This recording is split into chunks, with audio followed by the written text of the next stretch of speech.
kaos spesial dari Starting Eleven. Klik link di deskripsi untuk pre-order ya.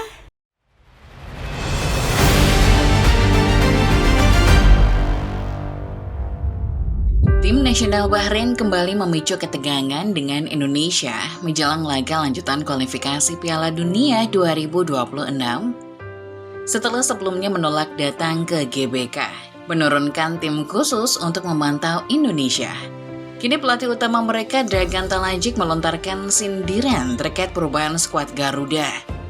Ia menyoroti masuknya pemain-pemain baru yang berasal dari Eropa, yang dianggapnya justru menghilangkan kesan tim nasional itu sendiri. Seperti yang kita ketahui, Ole Romani, Emil Audero, Dean James, dan Joe Pelupesi baru-baru ini resmi menyelesaikan proses naturalisasi mereka dan diprediksi akan hadir dalam sisa pertandingan di round 3. Namun menanggapi hal tersebut, Talajik justru memanfaatkannya sebagai senjata untuk nyinyir ke Indonesia. Dirinya bahkan menyebut bahwa Bahrain seolah akan menghadapi Belanda, bukan Indonesia, mengingat banyaknya pemain keturunan yang bergabung. Lantas seperti apa nyinyiran pelatih Bahrain yang satu ini? Sebelum kita mulai pembahasannya Football Lovers, selalu pastikan kamu sudah menekan tombol like dan subscribe, serta nyalakan lonceng notifikasinya, supaya kedepannya kamu tidak ketinggalan berita-berita terbaru lainnya seputar dunia sepak bola dari channel Starting Eleven Moment.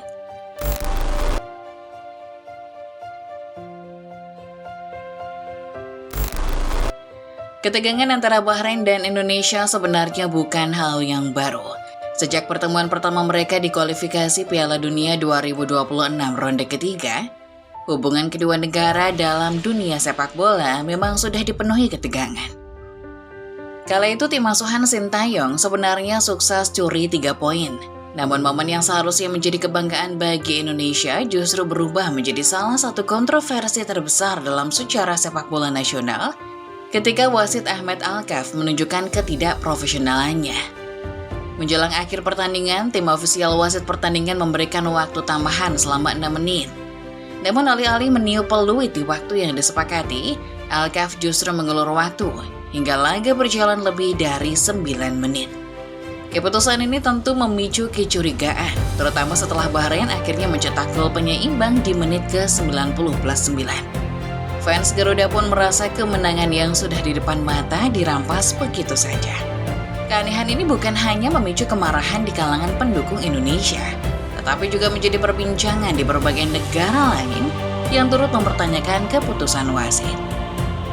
Gelombang protes pun tak terelakkan. Banyak supporter Indonesia menuding bahwa wasit Alkaf telah menerima suap dari Bahrain untuk mengubah jalannya pertandingan.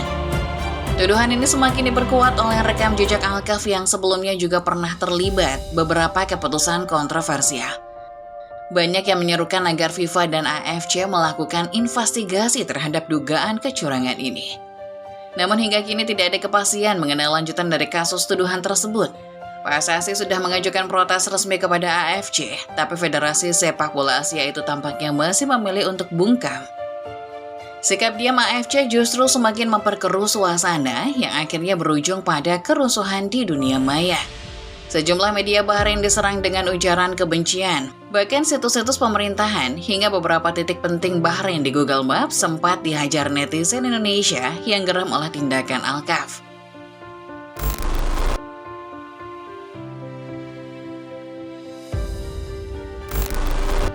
Bukan hanya ujaran kebencian dan serangan cyber, Bahrain bahkan dilaporkan juga menerima ancaman kekerasan, bahkan pembunuhan menjelang laga tandang mereka ke Indonesia. Beberapa akun media sosial yang mengaku sebagai supporter Garuda terang-terangan mengancam keselamatan para pemain Bahrain jika mereka datang ke Jakarta. Ancaman ini semakin menjadi-jadi setelah banyak unggahan viral yang menyinggung kemungkinan pembalasan atas kejadian kontroversial di pertemuan pertama. Agar pertandingan nanti dijadikan ajang balas dendam yang diwarnai kericuhan. Mendapat ancaman seperti ini, Bahrain pun bergidik ngeri. Namun seperti kata pepatah, sambil menyelam minum air, Bahrain melaporkan balik Indonesia ke AFC dan meminta venue pertandingan dipindahkan. Mereka beralasan bahwa sifat netizen Indonesia di media sosial mencerminkan situasi keamanan di dunia nyata, sehingga mereka merasa tidak aman untuk bertandang ke Jakarta. Bahrain menegaskan bahwa keselamatan tim mereka harus menjadi prioritas, dan menyebut bahwa insiden ini adalah bukti bahwa Indonesia bukan tempat yang aman untuk menggelar pertandingan internasional. Sayangnya bagi Bahrain, rencana mereka tidak berjalan sesuai harapan. Permohonan perpindahan venue yang diajukan akhirnya ditolak mentah-mentah oleh FIFA. Federasi Sepak Bola Dunia itu memastikan bahwa laga tetap akan digelar di Stadion Utama Gelora Bung Karno, dan Bahrain diharuskan datang atau dianggap kalah WO. Keputusan ini jelas menjadi pukulan telak bagi Bahrain, yang sebelumnya berharap bisa memainkan laga ini di tempat netral demi menghindari tekanan supporter Garuda.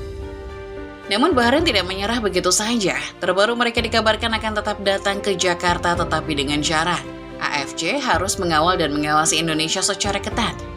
Mereka meminta Federasi Sepak Bola Asia untuk menempatkan tim pengawas khusus demi memastikan keamanan mereka selama berada di Indonesia. Permintaan ini seolah menjadi strategi baru Bahrain untuk tetap menekan Indonesia, bahkan sebelum laga dimulai. Menanggapi permintaan Bahrain agar AFC mengirim tim khusus untuk mengawasi Indonesia, Ketua Umum PSSI Erick Thohir justru tidak mempermasalahkannya sama sekali. Alih-alih merasa terpojok, Erick justru menganggap bahwa ini adalah kesempatan emas untuk membuktikan kepada FIFA dan AFC bahwa Indonesia adalah negara yang aman untuk menggelar pertandingan sepak bola. Baginya, pengawasan dari AFC justru bisa menjadi bukti bahwa Indonesia tidak seburuk yang Bahrain tuduhkan. Sekali lagi upaya Bahrain untuk menekan mental timnas Indonesia tampaknya gagal total. Alih-alih merasa terintimidasi, Indonesia justru semakin percaya diri menatap laga ini, terutama setelah kedatangan pemain-pemain baru seperti Ole Romani dan Emil Audero. Dengan komposisi skuad yang semakin solid, Garuda kini dalam kondisi terbaik untuk menghadapi Bahrain di Stadion Utama Gelora Bung Karno. Namun seiring gencarnya proses naturalisasi beberapa pemain itu, pelatih utama Bahrain Dragan Talajik justru memanfaatkannya sebagai momen untuk nyinyir. Dalam sebuah pernyataan yang cukup provokatif, ia secara tidak langsung menyebut bahwa skuad Garuda saat ini lebih pantas disebut sebagai timnas Belanda karena banyaknya pemain keturunan yang dinaturalisasi. Melawan Indonesia, setiap kali dalam daftar ada saja 2 atau 3 pemain baru. Sekarang ada 1 kiper baru dari Serie A dan 2 lagi dari Liga Belanda. Sepertinya kami akan bermain melawan Belanda, tapi kami siap untuk apapun. Kami akan menunjukkan apa yang bisa kami lakukan dan kami tidak takut, ujar Dragan Talajik. Entah apa motif Dragan Talajik mengatakan pernyataan demikian, namun banyak pihak berspekulasi bahwa ia hanya sedang memainkan sewor. Sewor jelas merupakan strategi licik, karena strategi ini memang biasanya digunakan untuk memecah konsentrasi tim dengan kata-kata bernada provokasi. Talajik juga sepertinya ingin memancing masalah lama di timnas, antara naturalisasi versus lokal yang selama ini terus menjadi polemik lokal, bahkan internasional.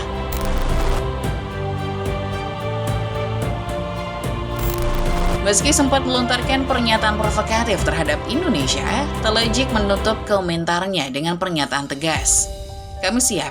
Rupanya ucapan itu bukan sekedar bualan belaka. Timnas Bahrain diketahui memang telah mempersiapkan diri dengan matang untuk menghadapi laga berat di kualifikasi Piala Dunia 2026. Mereka dilaporkan sudah mulai menggeber latihan sejak jauh hari, memastikan skuad merah berada dalam kondisi terbaik saat menghadapi Jepang dan Indonesia. Mengutip laporan dari CNN Indonesia, Bahrain bahkan sudah menjalani latihan intensif sejak 7 Maret lalu. Tim nasional Bahrain yang dipimpin oleh pelatih Dragan Talajik sudah menggelar latihan sejak Jumat 7 Maret malam untuk mempersiapkan 2 pertandingan lawan Jepang dan Indonesia, tulis CNN mengutip dari Quora. Talajik optimis bahwa dengan persiapan matang seperti ini, Bahrain akan mampu membungkam kedua lawannya, yakni Jepang dan Indonesia. Ia menilai bahwa timnya memiliki kombinasi pemain yang tepat untuk menghadapi kedua tim dengan gaya permainan yang berbeda. Dengan pengalaman bertanding melawan tim-tim kuat di Asia, Bahrain berharap bisa mencuri poin berharga dalam laga-laga mendatang. Untuk pertandingan ini, Bahrain diketahui membawa 26 pemain dalam skuadnya. Talajik tampaknya akan mengandalkan kombinasi pemain senior dan junior demi menciptakan keseimbangan di dalam tim. Salah satu nama yang kembali dipanggil adalah Muhammad Marhun, striker yang pernah menjebol gawang Indonesia 2 kali di pertemuan sebelumnya. Selain itu ada pula pemain muda berbakat Sayyid Al-Wadai yang baru berusia 16 tahun tetapi sudah memperkuat tim muda Villarreal di Spanyol. Meski masih belia, kemampuannya disebut-sebut cukup mumpuni untuk bersaing di level internasional. Sementara itu, timnas Indonesia juga telah memanggil setidaknya 27 nama untuk membela Garuda di pertandingan Maret ini. 27 nama itu adalah campuran dari pemain diaspora dan lokal, termasuk oleh Romani yang digadang-gadang akan jadi striker tajam di lini serang. Kombinasi diaspora dan lokal dipilih guna mempertahankan kualitas tim, sembari menjaga aura Indonesia tetap ada di dalamnya. Demikian Football Lovers, pembahasan mengenai Bahrain yang terus mencari cara untuk meruntuhkan mental Indonesia, termasuk dengan cara nyinyir. Bagaimana menurut Football Lovers sendiri? Apa respon kalian terhadap semua upaya Bahrain, termasuk nyinyiran Talajik? Coba tulis di kolom komentar Anda.